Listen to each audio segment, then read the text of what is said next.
धार्मिक स्टोरीज पर आज की कथा दुर्योधन और 5 सोने के तीर। महाभारत का युद्ध धर्म और अधर्म का युद्ध था और भगवान श्री कृष्ण चाहते थे कि अधर्म पर धर्म की विजय हो। इस कारण ही भगवान श्री कृष्ण महाभारत के युद्ध में पांडवों के पक्ष से थे, परंतु उन्होंने युद्ध में शस्त्र नहीं उठाने का निर्णय लिया था। वहीं श्री कृष्ण की नारायणी सेना कौरवों की ओर से लड़ रही थी। युद्ध में कभी कौरवों का तो कभी पांडवों का पलड़ा भारी लगता था। महाभारत के युद्ध में कुरुक्षेत्र की रणभूमि पर श्री कृष्ण ने प्रत्यक्ष रूप से शस्त्र नहीं उठाए, परंतु अर्जुन का सारथी बनकर देवकी नंदन श्री कृष्ण युद्ध भूमि में अर्जुन का मार्गदर्शन करते रहे। द्रौपदी के भाई धृष्टद्युम्न पांडवों के सेनापति थे, वहीं कौरवों की ओर से गंगा पुत्र भीष्म सेनापति थे। उनके नेतृत्व में युद्ध लड़ा जा रहा था। कौरव दल पूर्ण बल से युद्ध करने के पश्चात भी 5 पांडव में से किसी का बाल भी बांका नहीं कर पा रहा था। इस कारण दुर्योधन को भीष्म पितामह पर संदेह हुआ। कौरवों के प्रधान सेनापति भीष्म 10 दिनों तक पांडव सेना पर भारी पड़े थे। प्रतिदिन गंगा पुत्र भीष्म हजारों सैनिकों को मार रहे थे, परंतु दुर्योधन भीष्म पितामह पर कहीं न कहीं संदेह कर रहा था। उसे लग रहा था कि पितामह भीष्म जानबूझकर पांडवों का साथ देते हैं और अपने मोहवश उन्हें मारना नहीं चाहते। यही सोचकर एक रात दुर्योधन भीष्म पितामह से सीधे बात करने के लिए उनके शिविर में पहुंचा। जब दुर्योधन भीष्म के शिविर में पहुंचा तो देखा भीष्म पितामह चिंतनशील होकर शिविर में बैठे थे। यूं आधी रात को दुर्योधन को अपने शिविर में प्रवेश करते देख भीष्म आश्चर्यचकित हुए तथा उन्होंने दुर्योधन से शिविर में आने का कारण पूछा। दुर्योधन ने अपनी शंका व्यक्त करते हुए पितामह भीष्म से कहा, पितामह, आपके मोहपूर्ण अन्याय के कारण मैं अर्धरात्रि को आपके शिविर में आने के लिए विवश हुआ। आप यदि पूरी कर्तव्य निष्ठा और मोह रहित होकर पांडवों के साथ युद्ध करते तो किंचित मुझे यहाँ आने की आवश्यकता नहीं पड़ती। युद्ध शुरू हुए 10 दिन बीत चुके हैं, किंतु आप अभी तक पांडवों को पराजित नहीं कर पाए हैं। पितामह, आप संसार को दिखाने के लिए युद्ध का अभिनय कर रहे हैं। आपको आज भी पांडवों से अति प्रेम है और आप मेरे सेनापति होते हुए भी पांडवों को युद्ध जीतते हुए देखना चाहते हैं। अपने विषय में दुर्योधन के मुख से ऐसी बात सुनकर पितामह भीष्म अत्यंत दुखी हुए।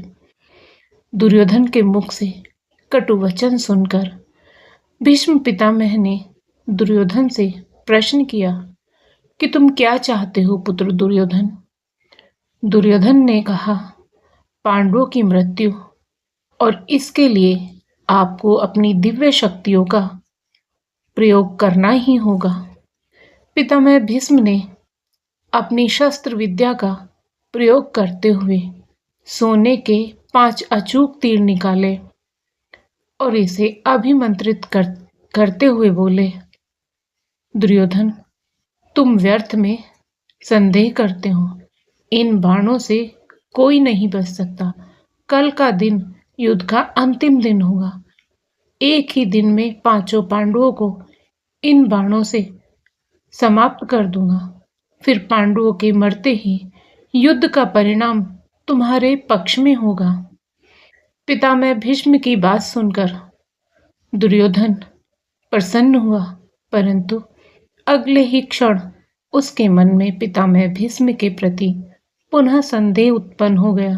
कपटी दुर्योधन पितामह भीष्म की बातों को सुनकर प्रसन्न तो हुआ, परंतु अब दुर्योधन को भीष्म की बातों में भी छल कपट दिखने लगा था। दुर्योधन ने पितामह भीष्म से कहा, पितामह, आपकी योजना निश्चित ही बहुत अच्छी है, किंतु मुझे फिर भी आप पर संदेह हो रहा है कि आप इतनी जल्दी और सरलता से पांडवों को मारेंगे। हो सकता है आप मोहवश या प्रेमवश उन्हें मार न पाए, अतः आप इन बाणों को मुझे दें। मैं युद्ध भूमि में आपको ये पांचों बाण दूंगा और आपको आपके कर्तव्य की याद दिलाऊंगा। तब आप पांडवों का वध मेरे सामने करेंगे। दुर्योधन की बात सुनकर पितामह भीष्म ने पांचों अभिमंत्रित बाण दुर्योधन को दे दिए। दुर्योधन अपनी संभावित जीत पर बहुत खुश हुआ था। वह बाण लेकर अपने शिविर में चला गया। भीष्म के शिविर के पास पहरा दे रहे पांडवों के एक गुप्तचर ने सारी बातें सुन ली तथा उसने महाराज युधिष्ठिर को आकर सोने के 5 बाण के विषय में महाराज युधिष्ठिर को सूचना दी। उस समय भगवान श्री कृष्ण भी वहीं पर उपस्थित थे। युधिष्ठिर ने भगवान श्री कृष्ण से कहा, हे गोविंद, पितामह के इन तीरों के प्रतिकार हम कैसे करेंगे? इस बात को सुनकर श्री कृष्ण युधिष्ठिर संग तुरंत ही अर्जुन के शिविर में पहुंचे और अर्जुन को पूरी घटना बताई। श्री कृष्ण ने अर्जुन से कहा कि पार्थ, तुम्हें दुर्योधन से उन 5 बाणों को मांगना होगा। श्री कृष्ण की बात सुनकर अर्जुन ने अचंभित होकर पूछा, परंतु केशव, दुर्योधन भला वो तीर मुझे क्यों देगा? तब श्री कृष्ण ने अर्जुन को स्मरण दिलाया कि एक समय अर्जुन ने दुर्योधन को यक्ष और गंधर्वों के आक्रमण से बचाया था। उस समय दुर्योधन ने प्रसन्न होकर अर्जुन से कहा था कि वो कोई भी कीमती चीज दुर्योधन से मांग सकता है। उस समय अर्जुन ने दुर्योधन की बात को टालते हुए उससे कुछ नहीं मांगा था, परंतु अब वह समय आ गया है जब अर्जुन को दुर्योधन से उसकी मूल्यवान वस्तु मांगनी है। अर्जुन को श्री कृष्ण की बात सुनकर सब स्मरण हो आया। युधिष्ठिर की आज्ञा से अर्जुन दुर्योधन के शिविर में पहुंचे।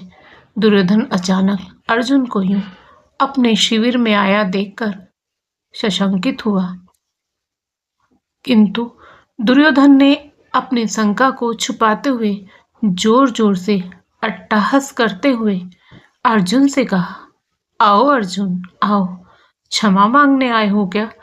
तुम्हारे प्रिय पितामह ने जो तुम्हारी सेना के साथ किया उससे भयभीत हो गए क्या? इस रात्रि में आने का क्या कारण है? बताओ, क्या सहायता मांगने आए हो? अर्जुन ने कहा, भ्राता दुर्योधन, आपने सही समझा। मैं आपसे याचना करने ही आया हूं, परंतु मेरे मांगने से पहले ही आप उसे देने के लिए विवश हैं। दुर्योधन हंसता हुआ बोला, मैं विवश हूं अर्जुन? याचक विवश होता है, दाता नहीं। परंतु कोई बात नहीं, अबोध अर्जुन, मांगो, तुम क्या मांगते हो?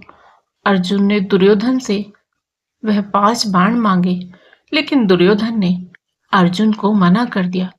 तब अर्जुन ने दुर्योधन को क्षत्रिय धर्म स्मरण कराते हुए उस घटना को बताया, कैसे अपनी प्राण रक्षा के बदले दुर्योधन ने अर्जुन को कोई भी बहुमूल्य वस्तु देने का वचन दिया था।